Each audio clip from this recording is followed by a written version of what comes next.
और इसी बीच एक बड़ी खबर सामने आ रही है। उपचुनाव में टूटा महागठबंधन। ये बड़ी खबर आपको बता रहे हैं, उपचुनाव में महागठबंधन टूट गया है। दोनों सीटों पर उम्मीदवार उतारेगा आरजेडी की तरफ से उम्मीदवारों के नामों के ऐलान भी कर दिए गए हैं। कुशेश्वर स्थान सीट पर कांग्रेस ने दावा किया था आरजेडी ने, लेकिन कांग्रेस की बात नहीं मानी है। उपचुनाव में उम्मीदवार उतारेगी कांग्रेस भी, ये कहना है कांग्रेस का। कुशेश्वर स्थान से उम्मीदवार उतारेगी कांग्रेस। तो महागठबंधन उपचुनाव से पहले टूटता हुआ दिखाई दे रहा है। आरजेडी और कांग्रेस के बीच में बात नहीं बन पाई। कुशेश्वर स्थान सीट पर कांग्रेस की तरफ से दावा किया जा रहा था, लेकिन आज आरजेडी की ओर से दोनों इस सीटों पर अपने उम्मीदवारों के नामों का ऐलान कर दिया गया है। तो वहीं कांग्रेस ने कहा है कि वो कुशेश्वर स्थान सीट से अपने उम्मीदवार उतारेगी।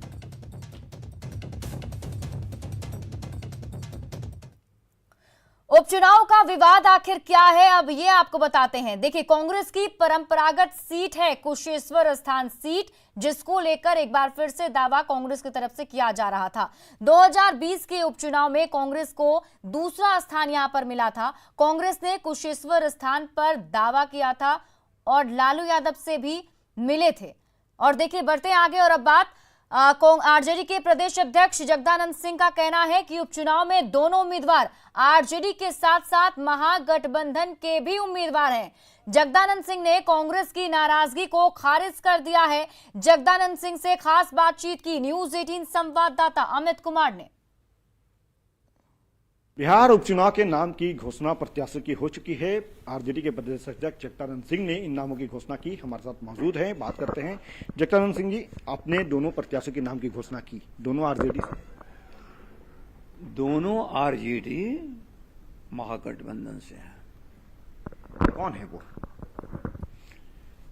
एक है श्री गणेश भारती जी और एक हैं अरुण जी।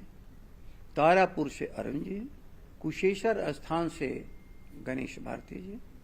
कांग्रेस का ये कुशेश्वर स्थान उनका परंपरागत सीट था, उनसे बिना राय शुमारी किए हुए नामों की घोषणा कर दी है।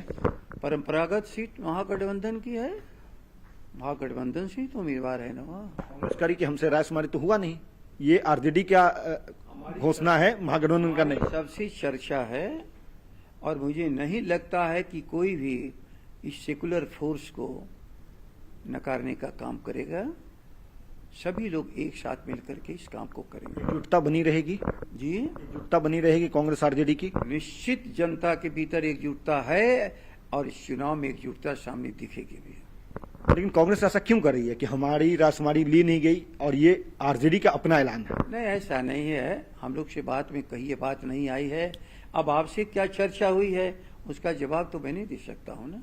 क्या ये इंश्योर कर सकते हैं कि महागठबंधन में कांग्रेस बनी रहेगी, आरजेडी के साथ जुड़ी रहेगी, इंटैक्ट रहेगी पूरे तौर पे?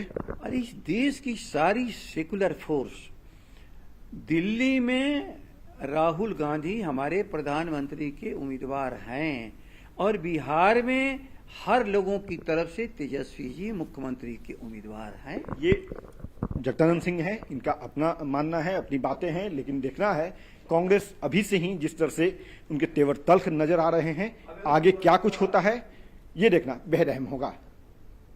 कैमरा पर्सन मनीष जुनेजा के साथ अमित कुमार, न्यूज 18 पटना। कुशेश्वर स्थान सीट पर कांग्रेस का दावा था, लेकिन आरजेडी ने यहां भी अपने उम्मीदवार दे दिए हैं, जिससे कांग्रेस बौखलाई हुई है। कांग्रेस ने आरोप लगाया कि आरजेडी ने खुद फैसला ले लिया है। आरजेडी का यह फैसला गठबंधन के लिए ठीक नहीं है। आरजेडी ने 2 सीट के उपचुनाव पे अपने उम्मीदवारों की घोषणा कर दी। कांग्रेस को उम्मीद थी कि कुशेश्वर स्थान उसे मिलेगा, लेकिन आरजेडी ने दोनों जगह पर अपने उम्मीदवार उतारे हैं। अशोक राम, जो कांग्रेस के वरिष्ठ नेता और जिनके बारे में चर्चा थी कि उनके बेटे वहां पे लड़ सकते हैं, लेकिन उन्हें झटका लगा है। अशोक जी, जानकारी तो आपको मिल ही गई होगी कि कुशेश्वर स्थान भी आरजेडी लड़ेगी। हाँ, जानकारी मिली है। तो क्या करेंगे अब आप? नहीं, अब तो कांग्रेस अपना डिसाइड करके, और कल वो भी प्रेस कॉन्फ्रेंस आप लोगों को बताएगी, मीडिया को। अभी बात चल रही है कांग्रेस की आपस में और हाईकमान से बात हो रही है, राहुल जी से बात हो रही है, तो जैसा तय होगा बात कर ली जाएगी। तो आरजेडी की इस आरजेडी ने जो किया उस पर आप क्या कहेंगे? नहीं, ऐसी उम्मीद तो नहीं थी, जबकि ये सीट तो कांग्रेस की है। आरजेडी कभी नहीं लड़ी है वहां से, आरजेडी कभी नहीं लड़ी है। और एक बार लोजपा के साथ गठबंधन में वो लड़ी थी, तो उसमें भी वो दूसरे स्थान पर रही थी। वो वहाँ से जब वो सिंघिया का पोर्शन था डिलिमिटेशन के पहले, तब से 5 बार मैं जीता हूँ, और जब से कुशेश्वर स्थान बना है तो जदयू का रहा, एक बार जदयू जीती है, उसके बाद फिर महागठबंधन में आ गया जदयू, तो जदयू फिर जीत गया। और 10 में तो क्या आप लोग उम्मीदवार उतारने की तैयारी कर रहे हैं? देखिए, उम्मीदवार कांग्रेस ने तो तैयारी करके रखी है, कांग्रेस ने अपना उम्मीदवार भी तय किया हुआ है अंदर हाईकमान की तरफ से, उसमें कोई दिक्कत नहीं है, कांग्रेस के पास कोई दिक्कत नहीं है। तो क्या ये आपको क्या लगता है कि गठबंधन धर्म को लेकर अच्छे संकेत नहीं है ये? जो गठबंधन के लिए तो सही में अच्छे संकेत नहीं है, लेकिन गठबंधन रहना चाहिए, हम लोग तो उम्मीद करते हैं कि गठबंधन रहे। लेकिन आपको लगता है जो बिहार कांग्रेस के नेता हैं इससे खुश नहीं है? नहीं, बिहार कांग्रेस के नेता खुश नहीं है, और बिहार कांग्रेस के नेता भी लगातार संपर्क में है हाईकमान से, और वो भी जो तय होगा उस पर काम करेंगे। तो अगर आप लोग को ऊपर से निर्देश मिलता है तो आप लोग नामांकन करेंगे? आपके बेटे के बारे में चर्चा है? नहीं, निश्चित रूप से नामांकन होगा, जो भी तय करेगी हाईकमान, जिसको उम्मीदवारी तय करेगी वो तय हो जाएगा तो लड़ेगी। तो चलिए, थे हमारे साथ अशोक राम, जिन्होंने साफ साफ इशारा कर दिया है कि आरजेडी ने जो भी कुछ किया वो ठीक नहीं हुआ है, और अगर आलाकमान इशारा करती है तो कांग्रेस अपने उम्मीदवार उतारने को तैयार है, और उम्मीदवार तय भी कर लिया गया है। कैमरामैन सुबोध के साथ आनंद अमृतराज, न्यूज 18 नेटवर्क, पटना। कांग्रेस प्रवक्ता कुंतल कृष्णा ने कहा है कि कुशेश्वर स्थान कांग्रेस की परंपरागत सीट रही है और यहां से पार्टी उम्मीदवार उतारेगी। उन्होंने ये भी कहा कि महागठबंधन में आरजेडी बड़े भाई की भूमिका में है और उसे सबका ख्याल रखना चाहिए। कांग्रेस हमेशा गठबंधन धर्म निभाना चाहती है, आज भी हम गठबंधन धर्म निभाना चाहते हैं, पर ताली दोनों हाथों से बजती है। कुशेश्वर स्थान हमारी परंपरागत सीट है, थी और रहेगी। कुशेश्वर स्थान पे कांग्रेस अपना उम्मीदवार लड़ाना चाहती है और लड़ाएगी। आरजेडी इस गठबंधन में बड़े भाई की भूमिका में है, उन्हें पूरे परिवार को साथ लेकर चलना होगा। ये आरजेडी की जिम्मेदारी है कि पूरे गठबंधन को साथ लेकर के चले। और इस पूरे मामले पर हमारे साथ अधिक जानकारी के साथ हमारे सहयोगी अमित जुड़े हुए हैं लाइव, उनके पास सीधे चलते हैं और क्या कुछ अहम जानकारी निकलकर सामने आ रही है वो भी जानते हैं।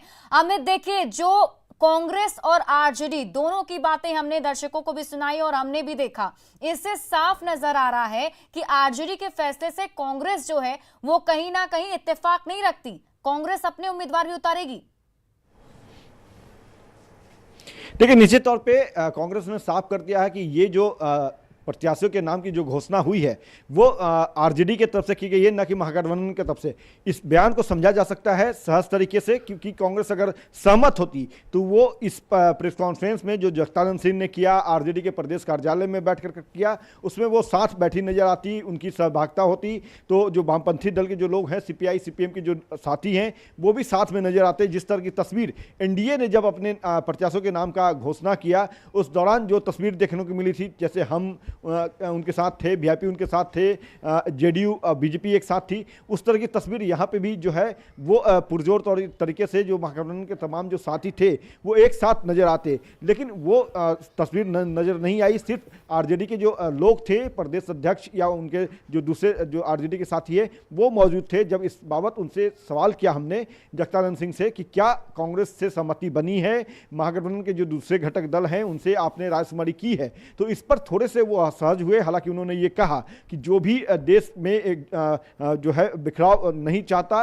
वो आरजेडी के साथ रहेगी। इसका मतलब साफ था कि आरजेडी ने कांग्रेस से पूरे तौर पे सहमति नहीं ली है, और यही हुआ भी। जैसी इस नामों का नाम का घोषणा जो जगदानंद सिंह ने किया, आरजेडी के दोनों प्रत्याशी हैं और आरजेडी के खेमे से ही हैं, तो वैसे ही कांग्रेस की जो तलखी है वो सामने आने लगी। चाहे अशोक राम की बात कर ले या फिर असित नाथ तिवारी की बात कर ले या दूसरे जो भी कांग्रेस के जो नेता है, प्रवक्ता है, सभी मुखर होकर के कहने लगे कि ये आरजेडी का अपना कैंडिडेट है, आरजेडी के तरफ से उनके नामों का जो ऐलान किया गया है ये उनकी विचार है, महागठबंधन की नहीं है। हम अपने पार्टी की तरफ से जो है वो अपने प्रत्याशियों के नाम का ऐलान करेंगे। और यही वजह रही कि जब अखिलेश सिंह जैसे कद्दावर नेता कांग्रेस के जो है उन्होंने साफ तौर पर कहा कि दोनों ही सीट पे हम अपने प्रत्याशी को उतारेंगे, तो इससे सहज समझा जा सकता है कि जो महागठबंधन 2015-2020 में इंटैक्ट थी पूरे तौर पे, वो 21 के जो उपचुनाव हैं, 2 सीट, महज 2 सीट है, कुशेश्वर स्थान और तारापुर, इस जगह पे आकर के महागठबंधन जो है वो टूट गया है, वो बिखर गया है। हालांकि अभी बहुत कुछ तस्वीर देखना बाकी है। आरजेडी आगे किस तरह से कांग्रेस को मनाती है, कांग्रेस मानती है, नहीं मानती है, कई सवाल हैं, कई तस्वीर जो है वो इस उपचुनाव के दौरान जो है वो सामने आएगी। सबसे अहम और सबसे बड़ी बात है कि आप एकजुट नहीं है तो एनडीए के जो प्रत्याशी हैं उन्हें कैसे शिकस्त देंगे। तो कहीं ना कहीं ये माना जा रहा है कि अभी से एनडीए के जो घटक दल है वो इसी बात को लेकर के हमलावर है। चाहे हम बात कर लें जेडीयू के जो ललन सिंह हैं, या फिर बात हम नीरज कुमार की कर लें, बीजेपी के जो नेता हैं वो भी मुखर होकर के बोलने लगे हैं कि आरजेडी की ये फितरत रही है, इसी तरीके से वो अपने सहयोगियों का गला दबाती रही है। और इस बार जो उपचुनाव है बहुत कम सीट, 2 सीट है, और 2 सीट में ही इस तरह से उन्होंने अपना दबदबा दिखाया, अपनी दबंगाई दिखाई है। तो जाहिर सी बात है बिल्कुल। तो अमित तो क्या माने कि उपचुनाव से पहले महागठबंधन टूट गया है, अब महागठबंधन नहीं रहेगा, और जिस तरीके से कांग्रेस की तरफ से बयान आ रहे हैं उससे साफ नजर आ रहा है कि कांग्रेस मानने वाली नहीं है। क्या आरजेडी की तरफ से कुछ बातचीत करने की कोशिश की जा रही है? क्या कांग्रेस को मनाने की कोशिश की जाएगी, या फिर टूट जाएगा महागठबंधन?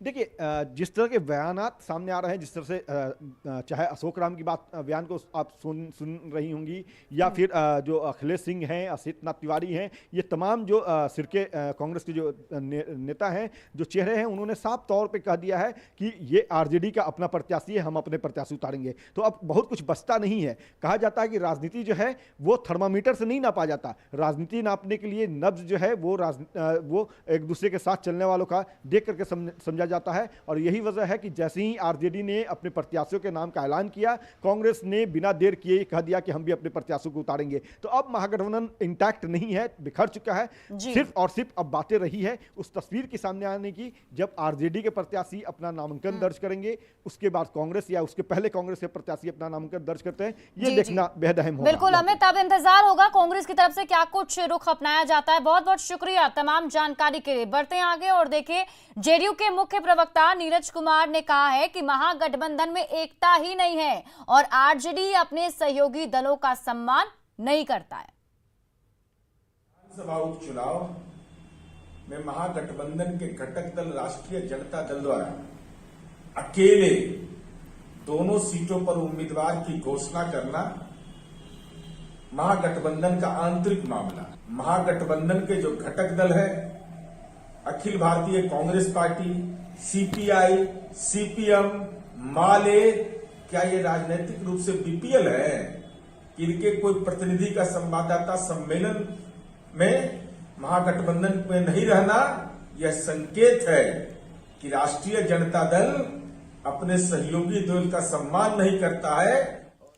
और फिलहाल इस बुलेटिन में अभी के लिए बस इतना ही, लेकिन न्यूज़ 18 बिहार झारखंड पर खबरों का सिलसिला लगातार जारी।